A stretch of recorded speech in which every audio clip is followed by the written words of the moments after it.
Su Qing's autobiographical novel 10 Years of Marriage original work Chapter 9. My husband in a snowy morning. Zhang finally came back. He was wearing a long coat of thick evergreen wool, a dark gray hat, and his figure looked very burly. The nanny was the first to meet him. She didn't recognize his handsome face and asked in surprise, "Sir, where are you going?" Xian was stunned for a long time, smiled, and pulled the child's hand, and said, "Isn't this Chaku?" I came out when I heard the voice, shyly, and stood in front of him silently. He also looked at me for a long time and whispered, "Why are you so beautiful today?" So he went to see his parents, and his joy was beyond words. When he returned to the room, he opened a box and rummaged around, as if he was looking for something. I said, "Sit down for a while.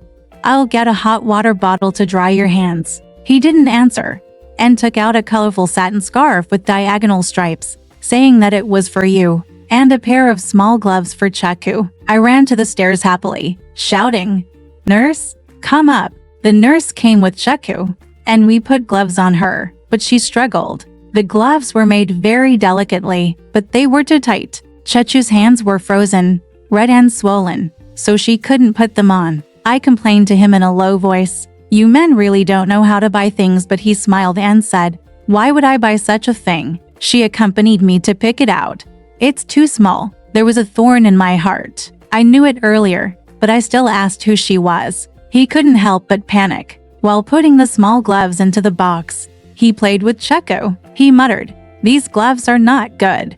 You'd better not wear them." But I still refused to relax. Xian was really helpless, so he had to tell the nanny to take the baby downstairs to play, and pretended to tell me that he wanted to please me and buy suitable things for me and Chaku. So he asked Ruixian to choose for me. He and Ruixian didn't see each other often. He said that if he hadn't bought something for me this time, he would never have the time to care about her. I took a sip, threw the scarf and gloves on the ground and stomped on them. I said, "Even if Chechu's hands are frozen, there is no need to wrap them with this stuff. Even if I hang myself, I don't need you to buy me a scarf." He got anxious and kept saying what you said. It was my fault. I won't do it again next time. But I was still angry, thinking that you still favored her, and I was willing to take the blame alone. Hearing that he was still admitting his mistakes and didn't understand what I meant at all, I had to say this with a sneer. This time, he finally understood and quickly criticized her. He said she was very coquettish. Who would be happy to associate with such a frivolous woman? If I didn't want to buy things for you, I wouldn't be happy to go out with that kind of young widow even if I sent you an invitation. Young widow? What a tempting name. I snorted at him heavily. You are almost 30 years old, but you are still very young. Xian laughed, and then she realized that she had flattered someone and her slander had turned into an invisible compliment. So she quickly changed her words, saying that she was ugly, old, and vulgar and uneducated, and then slowly calmed my anger. The nanny came up with Cheku again, saying that she was ordered by the master and the mistress to ask the young master to go downstairs for snacks. As she spoke, she saw that the scarf and gloves had fallen to the ground, and she quickly bent down to pick them up. I didn't object, but just took Chaku from her hands and ignored Xian, and went downstairs with her in my arms. Xian followed me with a smile, and hooked her hands around my neck from behind and kissed me. My father-in-law and mother-in-law were very happy, asking about his life, wishing to understand his life in the past few months at once. The mother-in-law often talked about the Lu family, and Xian was afraid that when talking about Ruixian, he always tried to avoid it, or simply gave a simple reply, or simply pretended not to hear. My father-in-law only talked to him enthusiastically about the next generation and encouraged him to work hard. He agreed and talked about many future ambitions. My mother-in-law couldn't get a word in, so she had to go to the kitchen to prepare food. After my mother-in-law left, I felt embarrassed to just sit in and listen to their conversation. Xingying's eyelids looked redder and her eyes became more fierce. She didn't seem to pay much attention to her brother, but just stared at me fiercely. At this time, I didn't feel unhappy in my heart. On the contrary, I just felt proud. I deliberately pretended to be very intimate and said to Xian, "You sit down and talk for a while. I'll go to you." Then I stood up. Xian looked at me and said as if he didn't want me to leave, "What are you busy with?" My father-in-law also understood the thoughts of young people. He just said, asked Xingying to help mother with the preparations. You sit here for a while. Xingying had no choice but to go out with a pouty mouth. My father-in-law simply called the nanny to tell her to bring Kuka downstairs to sleep with old Huang Ma tonight, and not to sleep in our back room anymore. Happily and shyly, Xian and I sat opposite each other in the room at night. The heavy mahogany furniture was all lively and energetic. Although snow was falling outside the window, the air inside was still warm and fresh. Xian deliberately teased, I really missed you when I was out there, Chiang Mai. I turned my head and said to him, don't talk nonsense. It turns out you are thinking of Ruixian. I said this, but I didn't feel annoyed in my heart. He smiled and came over to me, twisting and pushing me to get on the bed. Although marriage is boring, it can also provide considerable convenience for decent women. Even if a man and a woman have no affection for each other, they can't be completely at peace sleeping in the same bed, right? Xian stretched out his hand to touch my ear and asked softly, do you miss me these days? I shouted, pushing him aside and turning over to the inside, saying, I don't want to raise a child anymore, forever. Thinking of all the sufferings, I couldn't help but shed tears. But Xian didn't seem to be moved. He only thought about himself. It would be strange for a man to sleep with a woman without wanting to be unrestrained and only caring about restraint. He teased me with many vulgar and obscene words, which might have been learned from Ruixian, but I didn't find them harsh, but at the same time I felt a little strange. What a shameless woman. I scolded myself, thinking I should stop listening to it, but I was unwilling to give up subconsciously, and I told myself that it didn't matter if I heard it again.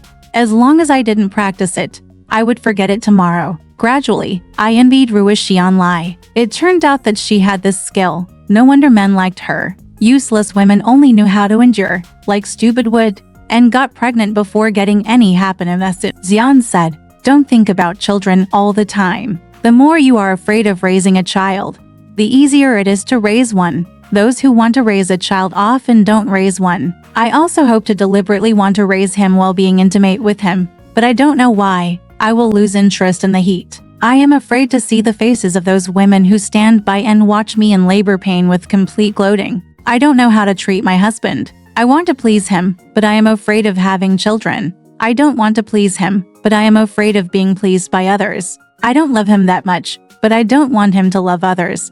It would be best if he could be born not to like women, but physically be a very strong man. My husband is tall, with a strong chest and thick arms. When he wears striped suit pants, his legs look straight and strong, but he isn't willing to walk proudly, and inadvertently he always likes to do some waltz moves, which is annoying. His face is white and his eyebrows are regular, but his hair is too thick. There is a flower point on his forehead, which is matched with two black eyebrows. The color is too heavy and it reduces his handsomeness. It is said that this kind of man is lustful, but I don't want to believe it. He often hums Beijing tunes or popular songs. When he is free, he never flips through books. He just sits on the bed and sings operas. Sometimes Ya and sometimes Dang Wang. I feel really sad when I hear it, but Xingying seems to admire him and praise him. She pulls him to teach her, and he proudly instructs her repeatedly. In the end, it's the same few sets. Although Xingying listens to it, she is still very happy. I didn't get tired of reading, but I was really bored, so I just randomly picked up a Shanghai newspaper from the previous day and read it carefully. Xian's father also liked to read newspapers, and he read editorials. He seemed to admire the editorials of various newspapers very much, and sometimes he would cut them out and paste them on an old account book. After so many days, the newspapers turned yellow, but he insisted that Xian read them carefully, and Xian had to flip through them. When he praised them again and again, Xian would echo him a few times. He was so happy that he forced Xian to read more. Xian shook his head and thought he was reading, but he still hummed Beijing tunes in his throat. His father didn't hear it, but I heard it, and I didn't think he was perfunctory to his father. But there was another thing that Xian didn't perfunctorily do to his father, but sincerely believed in him. What my father said was about the good deeds of his ancestors. They made their grandfathers and great-grandfathers sound like gods. They were nothing more than a set of stories about having great ambitions since childhood, being filial, not being greedy for money when they grew up, and not being attached to their wives and houses. It was like a biography of saints. You could never finish listening to it, but it was almost the same. You couldn't help but believe it. The father said that the son should follow his example, and everyone pretended to be respectful. It really made me laugh so hard that my stomach hurt. Xian said, "Father likes you very much. You are also a descendant of scholars. In the future, our descendants will definitely be virtuous and smart." I felt disgusted when I heard it. It turned out that you were with me just to raise a few good descendants. No wonder you were still very respectful to me every time in bed. You love Ruixian. Not necessarily because you want her to raise good descendants for you, right? Women never seek respect from men, but they really want to gain his love. As long as he likes her, even if it is teasing, bad behavior, playing, or forcing, it can make her more confident that she is young and beautiful. But what if the man respects her? That's different. What's the use of respect? So I say that a man's love for a woman should be teasing first, and then slowly satisfy her, comfort her, and finally make her trust you. Otherwise, if you only treat your wife as a tool for procreation, and say that it is your lineage that is passed on and your generation that is continued, who will be happy to raise your children with all the hardship for you? I feel very disappointed, but in the disappointment, it seems that I can't say it out. Several times I deliberately teased him, but when he came close, I shouted in a stern voice, "Please don't touch me." He seemed to be surprised by the accident, hesitated for a long time, and had to walk away silently in anger. I feel very sad. Although he is my husband, I still can't understand my heart. There was no revelry, no rage. We seemed to have to live together in a trivial way, always feeling uncomfortable. The winter vacation passed quickly, and we had to separate again. Although we could not help feeling a little bit of nostalgia, it was so faint that it was almost invisible. Just a little bit, gnawing at my heart. Alright, this part of the story ends here. Want to know what happened next? Let's listen to the breakdown next time.